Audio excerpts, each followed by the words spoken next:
grande occasione qua, finisce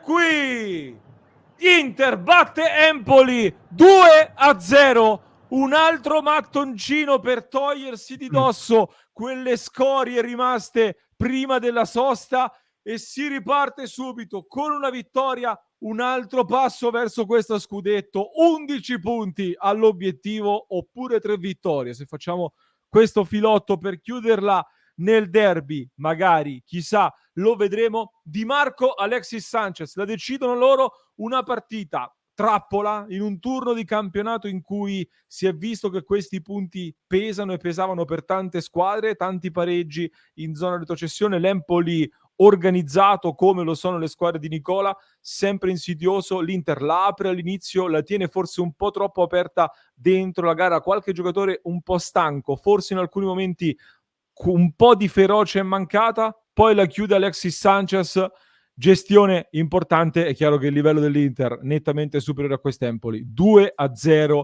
e ci siamo tolti un bel peso in una partita che rischiava di diventare una di quelle partite da mugugno e diventa invece una di quelle partite da esaltazione dello stadio San Siro che canta la capolista se ne va, Simo. Eh sì, dai, lo dicevamo anche nel pre-partita, il fatto che si ritornasse dopo la sosta e quindi già quello di per sé è una piccola incognita. Poi è stata una sosta comunque molto piena di cose da dire, ci hanno provato in ogni modo, Acerbi, la società, mille cose. Poteva esserci un pizzico di, non di nervosismo, però sai, si poteva andare a perdere qualche certezza. Invece l'Inter non ha fatto una partita brillantissima, adesso ci addentreremo anche nell'analisi, però comunque ha vinto, non ha quasi mai sofferto, direi, a livello di occasioni subite. Sto vedendo ora le immagini, vedo un Inzaghi molto sereno. C'era stato una sorta di reazione un po' nervosa di Bastoni al momento del cambio, adesso l'hanno fatto vedere che hanno parlato, Inzaghi rideva, e quindi il clima rimane molto positivo. Anche Lautaro. E anche Lautaro, e arrivati poi a questo punto del campionato, diciamo che vai a cercare ogni vittoria per rosicchiare quel monte di punti che ti separa dal titolo, arrivati a questo punto. Eravamo a 14, siamo a 11 e speriamo di andare avanti così. Siamo a 11, ne mancavano 14, 14 come i punti di distacco che rimangono sul Milan, più 20 addirittura sulla Juventus, numeri abbastanza impressionanti per questa grande Inter. E adesso analizziamo anche un po' le prestazioni dei singoli e vorrei parlare con te, Simo, anche di alcuni aspetti tattici di questa partita. Prima però volevo mostrarti la nuova interfaccia di Sport Exchange Market, il gioco gratuito, completamente gratis, non si paga nulla, si vincono premi reali con le Fanta azioni delle squadre. È stata aggiornata la piattaforma, semplificando ancora di più l'esperienza utente e con l'occasione c'è anche una grande novità. Sì, Sport Exchange Market ha lanciato un contest, quindi da questo momento se vi iscrivete e comprate almeno una share dell'Inter o se siete iscritti e avete in portafoglio almeno una share dell'Inter, parteciperete all'estrazione di 3 gift card da 50 euro da spendere negli store ufficiali dell'Inter, sia online che fisici. Quindi è una grande occasione, devo dire. Quindi se avete delle fantazioni tenetele nel vostro portfolio, altrimenti iscrivetevi e compratele subito nel mercato di Sport Exchange Market, appunto. L'estrazione poi sarà totalmente casuale tra tutti gli utenti che avranno almeno una share dell'Inter, per cui se non lo avete ancora fatto, per chi ci segue in diretta trovate il link in chat della live per iscrivervi gratuitamente, oppure per chi è in differita o in podcast trovate il link in descrizione, mi raccomando, approfittatene adesso. Simo, parlando un po' della gara, io oggi secondo me c'è qualcosina su cui si può discutere, detto che la vittoria scaccia tanti discorsi e la vittoria fa sempre bene. Io ho visto un Inter che interpreta la partita bene, perché l'Empoli comunque mette 2 trequartisti alle spalle di un attaccante e ha delle fasi di pressing anche abbastanza, cioè mi potevo aspettare delle fasi di pressing che potevano crearci qualche difficoltà. Dietro schierano una difesa compatta, molto forte fisicamente, molto attenta se fanno il blocco basso, quindi l'Inter parte subito molto bene con tanto movimento, forse più del solito, di interscambio tra i giocatori, tra i difensori. A un certo punto difendevamo con Barella, Cialanoglu erano i più arretrati con tutti i difensori in avanti, e quindi questo ha creato subito delle difficoltà all'Empoli, che ha fatto difficoltà a leggere le nostre azioni, e infatti proprio così arriva il gol di Di Marco, un'azione che parte da un cross, da un lancio profondo di Pavard per Thuram che allarga le maglie della difesa, e poi Di Marco fa un grandissimo gol su grande assist di Bastoni, forse il mio migliore in campo di questa partita, anzi molto probabilmente il mio migliore in campo di questa partita. Poi c'è una grande occasione proprio con Bastoni che colpisce un grande palo, con un'azione che avrebbe meritato più fortuna, e nella fase centrale caliamo un po' di intensità. L'Empoli viene fuori, nel primo tempo qualcosina loro creano, anche se non vere e proprie occasioni da gol. Nel secondo ripartiamo meglio, ma non riusciamo a segnare. I cambi danno qualcosina di diverso all'Inter, forse si potevano fare un pochino prima. Sanchez la chiude. Non mi hanno convinto una Cialanoglu che già nel riscaldamento aveva avuto un problemino muscolare, ha giocato, ma non mi è sembrato proprio dentro la partita a livello di intensità, nonostante abbia provato spesso ad andare al tiro. Sulla destra schieriamo Darmian e Pavard, eppure molto spesso sono arrivati al cross da quella parte e hanno lasciato Di Marco all'1 contro 1 con Ghiasi sul secondo palo, cosa che se ci fosse stato un giocatore un po' più prestante rispetto a Ghiasi avremmo rischiato tantissimo con Di Marco lasciati agli 1 contro 1 lì, e quindi questa cosa non mi ha fatto impazzire. E poi sulla destra è un tema che magari approfondiremo tra poco. Darmian titolare, il cambio Dumfries ancora una volta. Per carità, Dumfries entra benissimo, però è un qualcosa che non mi convince, e tra poco ti motivo il perché magari. Però dimmi un po' tu che cosa ti rimane da questa partita. Ma sicuramente, come ho detto anche poco fa, mi rimane un Inter non brillante, che non mi ha dato l'impressione di essere al 100% fisicamente, anche perché, lo ripeto, l'abbiamo detto più volte anche in cronaca, la sosta si chiama così ma è ingannevole, perché la sosta per le big non è una sosta. Ci sono giocatori che a volte fanno 2 partite, fanno i viaggi, quindi paradossalmente forse è ancora più stancante di una settimana tipo nel club, poi chiaramente dipende dai momenti. Però molti giocatori hanno giocato e io ho l'impressione, vedendo solo, quindi senza avere i dati che ha lo staff di Inzaghi, ho avuto l'impressione di una squadra a cui mancava proprio freschezza atletica, tant'è che più volte ho invocato Dumfries, ho invocato Frattesi, ho invocato lo stesso Sanchez in attacco, poteva fare bene, e questo quindi mi ha lasciato un po' così. A livello poi di singoli, secondo me sì, hai fatto una buona sintesi. L'altra cosa che mi rimane è, non per essere cattivo, però ancora una volta ho visto un mister, diciamo, non proprio coraggiosissimo per le scelte che hai detto prima, i cambi che secondo me oggi era legittimo aspettarsi un pochino prima del solito 70° circa, anche sulle fasce secondo me poteva avere un pizzico di coraggio in più senza dover tenere per forza Darmian. Poi alla fine il risultato gli dà ragione e la stagione sta dando ragione a Inzaghi, quindi ci mancherebbe. Però sulla singola partita, ecco, io, tenuto conto anche dell'avversario, secondo me si poteva fare qualcosina di diverso, ma alla fine è andata bene, quindi bene così.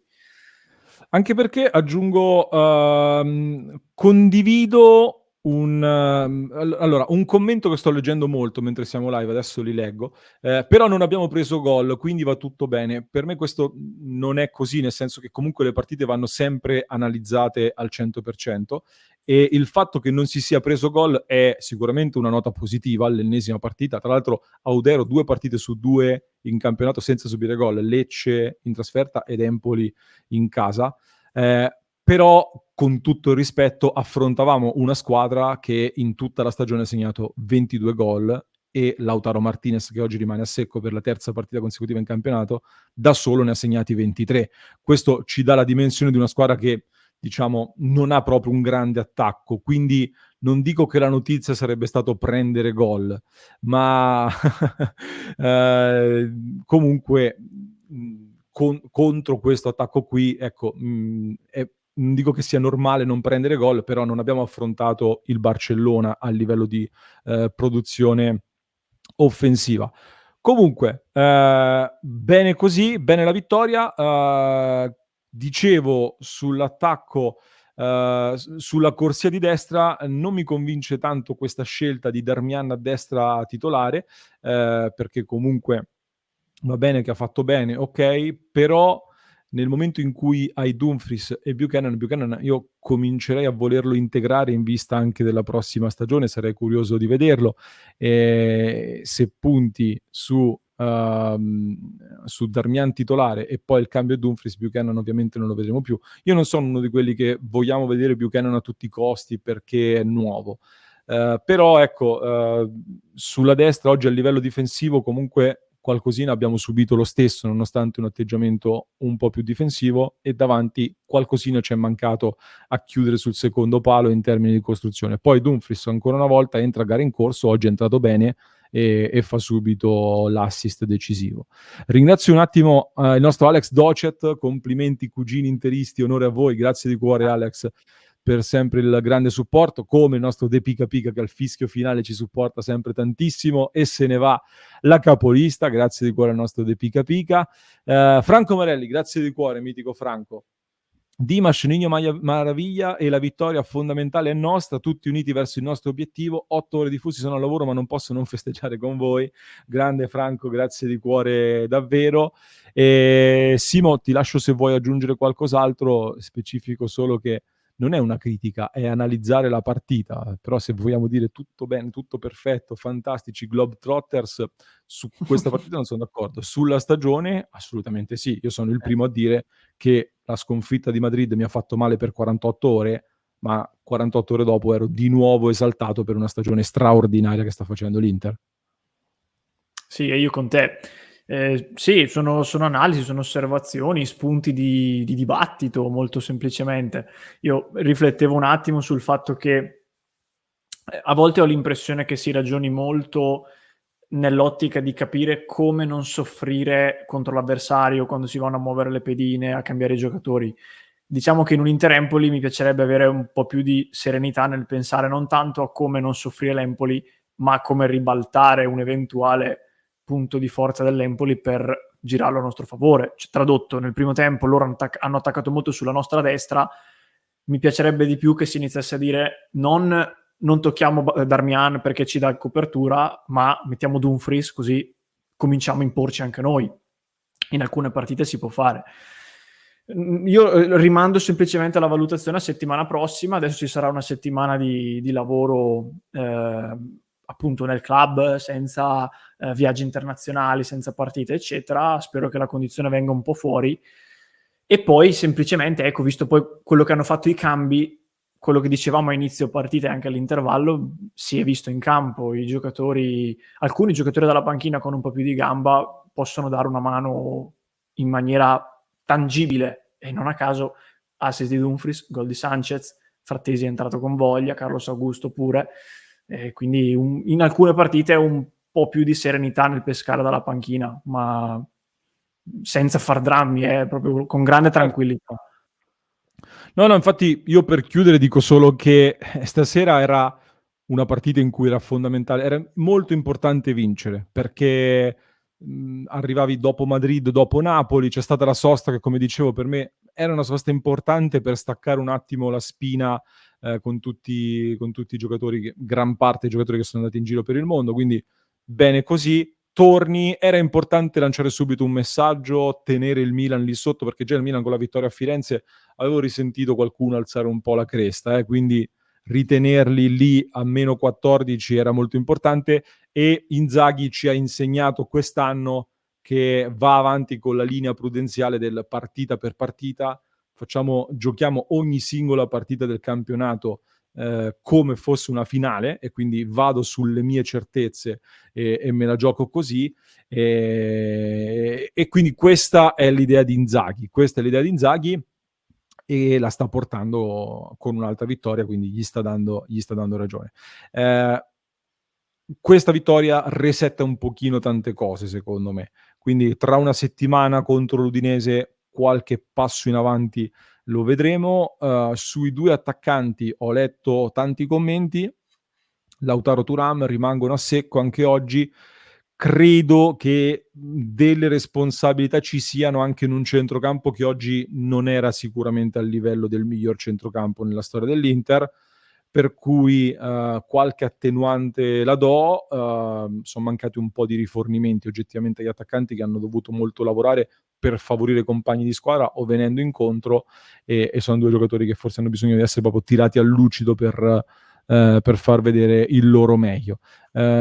Sinceramente di queste 3 partite consecutive senza gol di Lautaro Martinez non ne farei un dramma, almeno io, però ne parleremo anche a parte. Simo, non so se hai altro da aggiungere tu, se no chiudiamo qui la clip. No, permettimi solo, finalmente ho azzeccato il pronostico. Cioè, dopo Ah, 1000 partite dove sbagliavo di un gol, di qui e di là, permettetemi questa liberazione. Bene, bene, bene, alla grande, grande Simo. Chiudiamo qui la clip e a parte troverete quindi le pagelle dei tifosi come sempre, quindi le facciamo tra pochissimo, pagelle, i voti ai giocatori dell'Inter di questa partita insieme alla community che ci segue live. Vi aspettiamo su passioninter.club per entrare a far parte della nostra grande community di interisti da tutto il mondo per supportare il nostro progetto. www.passioninter.club.